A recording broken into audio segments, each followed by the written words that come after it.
অধিবক্তা হাসিনা আহমেদক এআইডিএফৰ কেন্দ্ৰীয় মহিলা মৰ্চাৰ সভানেত্ৰী হিচাপে নিযুক্তি প্ৰদান। এআইডিএফৰ গুৱাহাটীৰ হাতীগাঁৱত থকা দলটোৰ মুখ্য কাৰ্যালয়ত সোমবাৰে প্ৰদান কৰে এই নিযুক্তি পত্ৰ। এআইডিএফ দলৰ সভাপতি মৌলানা বদৰুদ্দিন আজমলে দলৰ সকলো বিধায়ক, ছাত্ৰ মৰ্চা, মহিলা মৰ্চা, যুৱ মৰ্চাৰ সন্মতি মৰ্মে হাসিনা আহমেদক মহিলা মৰ্চাৰ সভানেত্ৰী হিচাপে নিযুক্তি প্ৰদান কৰে। গুৱাহাটী উচ্চ ন্যায়ালয়ৰ অধিবক্তা হাসিনা আহমেদে দলটোৰ কেন্দ্ৰীয় মহিলা মৰ্চাৰ পঞ্চমগৰাকী সভানেত্ৰী হিচাপে নিযুক্তি লাভ কৰে।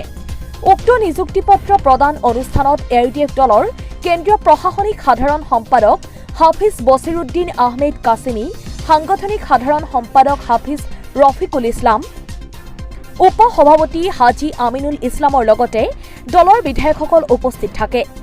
11 নৱেম্বৰত সৰ্বভাৰতীয় সংযুক্ত গণতান্ত্ৰিক মহিলা মৰ্চাৰ সভানেত্ৰী হিচাপে মনোনীত কৰি দায়িত্ব অৰ্পণ কৰা হয় অধিবক্তা হাসিনা আহমেদক।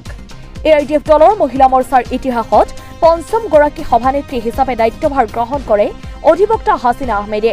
হাসিনা আহমেদে দলটোৰ গুৰুত্বপূৰ্ণ ভূমিকা পালনেৰে মহিলাসকলক ৰাজনৈতিক ক্ষেত্ৰখনত আগুৱাই নিব পাৰিব বুলি দলৰ সকলো পৰ্যায়ৰ বিষয়ববীয়াসকলে মন্তব্য প্ৰদান কৰে। আমাৰ আজি কেন্দ্ৰীয় মহিলা মৰ্চা এআইডিএফ দলৰ গঠিত হ'ল আৰু মোক নৱনিৰ্বাচিত কেন্দ্ৰীয় মহিলা মৰ্চাৰ সভানেত্ৰী হিচাপে আজি নিযুক্তি প্ৰদান কৰিলে। বিগত সময়ছোৱাৰ পৰাই আমাৰ 2005 চনৰ পৰাই এআইডিএফ দলৰ জন্ম হৈছে আৰু অনেক মহিলা, মোৰ পূৰ্বেও 5গৰাকীমান সভানেত্ৰী আছিলে আৰু মহিলা মৰ্চা আমাৰ দলত ভালভাৱে সবল ৰূপত কাম কৰি আছে আৰু এইবাৰ মোক নিয়োগ কৰিলে। গতিকে মই আশাবাদী, কাৰণ চাওক, সমাজত 50% মহিলা আৰু আমাৰ মুছলমান মহিলাসকল বিশেষভাৱে ৰাজনৈতিক ক্ষেত্ৰখনত ইমান সবলকৈ নাথাকে। যিহেতু মই বিগত সময়ছোৱাত 12 বছৰ কালে সামাজিক হিচাপে আছিলোঁ, পঢ়া শুনাৰ লগত মই 7 বছৰ কাল ছাত্ৰ ৰাজনীতি কৰিছোঁ আৰু বিগত 2023 বৰ্ষত মই এআইডিএফ দলত যোগদান কৰিছোঁ। এবছৰ হৈ গৈছে আৰু মই সাধাৰণ সম্পাদিকা প্ৰশাসনিক হিচাপে আছিলোঁ।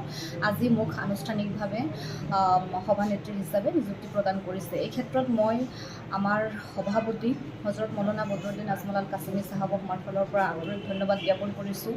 আমাৰ দলৰ প্ৰতিগৰাকী সন্মানীয় বিধায়ক, আমাৰ দলৰ নেতৃবৃন্দ, আমাৰ যুৱ মৰ্চা, মহিলা মৰ্চা, ছাত্ৰ মৰ্চাৰ প্ৰত্যেকগৰাকীকে মোৰ ফালৰ পৰা আন্তৰিক ধন্যবাদ জ্ঞাপন কৰিছোঁ।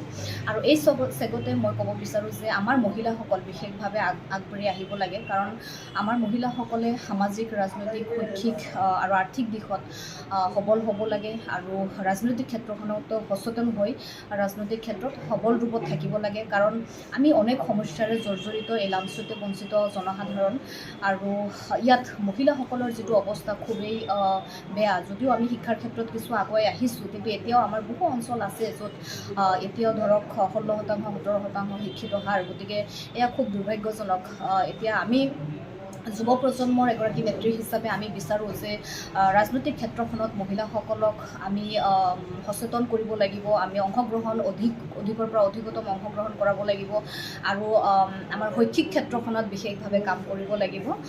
শৈক্ষিক ক্ষেত্ৰখনত কাম হ'লেহে আমাৰ আৰ্থিক দিশত মহিলাসকল স্বাৱলম্বী হ'ব পাৰিব আৰু তেওঁলোকে সামাজিক ক্ষেত্ৰখনতো তেওঁলোকৰ অংশগ্ৰহণ অধিক হ'ব। গতিকে মই এই চবতে সকলো মহিলাসকলক বিশেষভাৱে মই ৰাজনৈতিক ক্ষেত্ৰখনত সবল ৰূপত যাতে তেওঁলোকে অংশগ্ৰহণ কৰে, আগুৱাই আহে আৰু বিশেষভাৱে আমাৰ এআইডিএফ দলত আমি আৰু ভালকৈ গোটেই অসমত আগন্তুক সময়ছোৱাত আমি কাম কৰিম।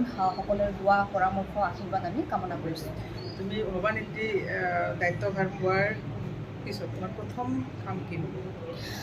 প্ৰথম কাম হ'ব, এতিয়া চাওক, সভানেত্ৰী হিচাপে মোক নিয়োগ প্ৰদান কৰিছে। মোৰ প্ৰথম কাম হ'ব যে আমাৰ কেন্দ্ৰীয় সমিতিখন আমি গঠন কৰিব লাগিব মহিলা মৰ্চাৰ। তাৰপিছত মই গোটেই অসমত গৈ জিলা পৰ্যায় গঠন কৰিব লাগিব আৰু তাৰপিছত আমাৰ ব্লক কমিটিসমূহ আছে। এইবোৰ গঠন কৰাৰ পিছত আমি তাৰপিছত মহিলাসকলক লৈ পিনে এটা কৰ্মশালা কৰাৰ এটা মোৰ আশা আছে। 2দিনীয়া কৰ্মশালা গুৱাহাটীত গোটেই ডিষ্ট্ৰিক্টৰ আমাৰ মহিলাসকলক মাতি আনি, আৰু সেই 2দিনীয়া কৰ্মশালা এইকাৰণেই মোৰ কৰাৰ ইচ্ছা, কাৰণ আমাৰ মহিলাসকলক ৰাজনৈতিক ক্ষেত্ৰখনত যাতে আমি প্ৰশিক্ষণ দিব পাৰোঁ, আমি কেনেকৈ আগুৱাই আনিব পাৰোঁ, সেই ক্ষেত্ৰত এটা মোৰ কাৰ্যসূচী লোৱাৰ মোৰ ইচ্ছা আছে আৰু তাৰপিছত আমি বাকী কামখিনি আমি কৰি যাম। বৰপেটাৰ পৰা প্ৰদীপ কুমাৰ চৰকাৰৰ ৰিপৰ্ট, নিউজ 30।